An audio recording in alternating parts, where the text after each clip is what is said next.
Hey everyone, this is your quintessential Lego City police vehicle versus criminal vehicle chase and possible criminal escape set. It's called Police Prisoner Transport. I mean, one look at everything assembled and you pretty much understand the story here. I liked the look of this truck when I first saw pictures of it, and I like it a lot more now that I have it built in front of me.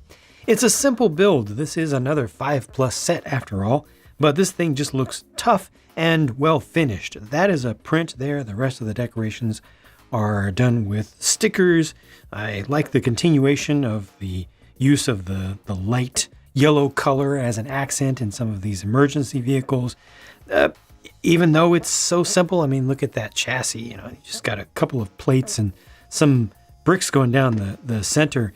It doesn't really scream, hey, I'm the most basic we could possibly make a truck. I guess they could make it a little bit more basic if they went with a single piece junior style chassis, but really this went together super quickly. And I love the cab section of it. It's got a snorkel on it. So the whole thing is looking like a military style, military derived vehicle, like a Unimog with a crew cab or something.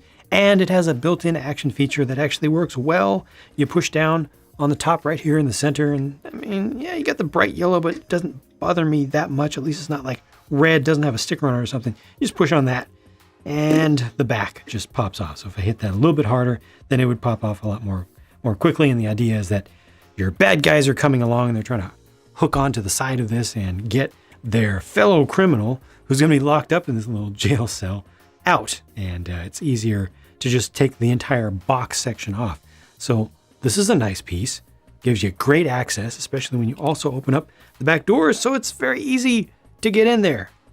Nice. Much easier than it needs to be. You could carry some cargo back there. Like, this works out well. They just use a ball joint, Mixel style ball joint to connect to the cab. And it has a fifth wheel underneath there. So you could potentially pull some trailers with it. And this looks nice as just a semi cab unit. So yeah, I'm very happy with that. As for the cab itself, as usual, you just remove the top and hey, this actually has some stuff going on inside of it.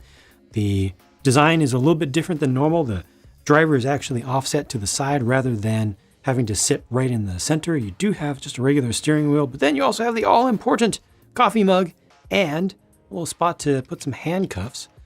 So yeah, more than is the minimum and a little bit different from the usual.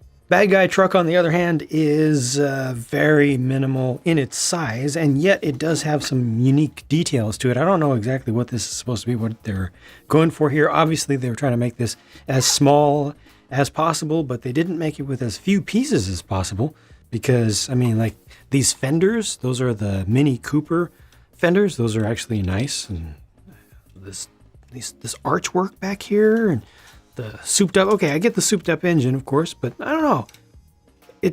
There's more complexity here than there needed to be to have just the most basic, simplest truck or car or whatever.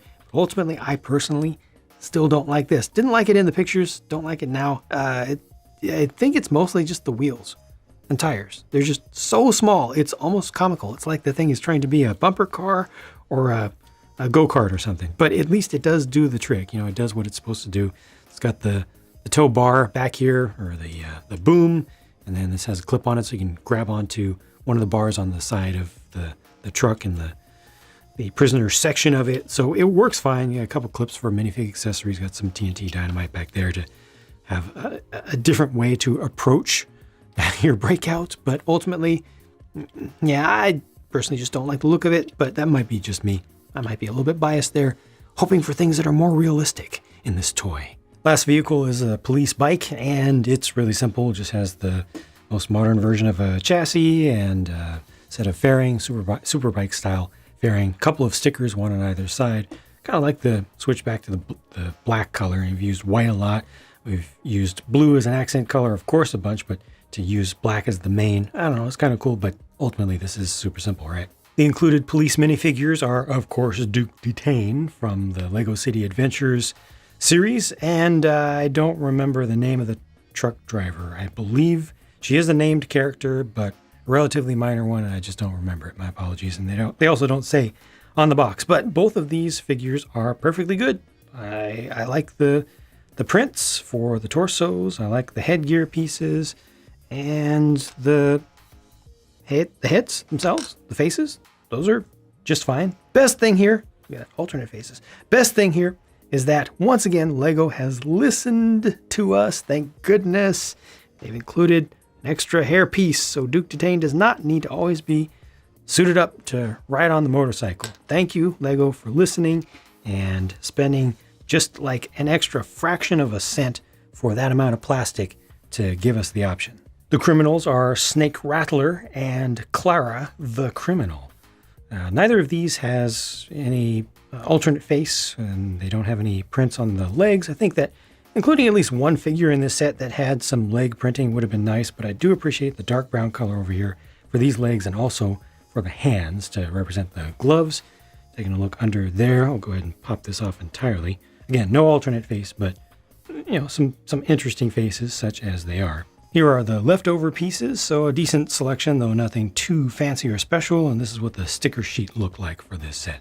I paid $30 US for this at retail, and when I look at the volume of stuff, my eyes tell me that's okay, but then when I really evaluate what makes up that volume of stuff, my brain tells me, nah, I wish this was a bit cheaper. I think $25 would feel a little bit better to me, and ultimately I think this set was priced to be put on sale by retailers. It's a thing that they do. You set the MSRP higher than it should be, let your retailers benefit by putting things on sale. It's an increasingly common thing that they need to do. However, that said, given the current situation with Lego sets just selling for whatever price tag is put on them, it's highly unlikely that this will actually be put on sale before it's, basically before it's discontinued. So ultimately, I think we're left with this being a bit overpriced. Still don't like this. This is fine. All this is fine. That's great. Just a little bit overpriced. I think that's about all I can say about it. So I'll just move on, work on the next thing. Check out the build video if you'd like to, and I'll talk to you again soon.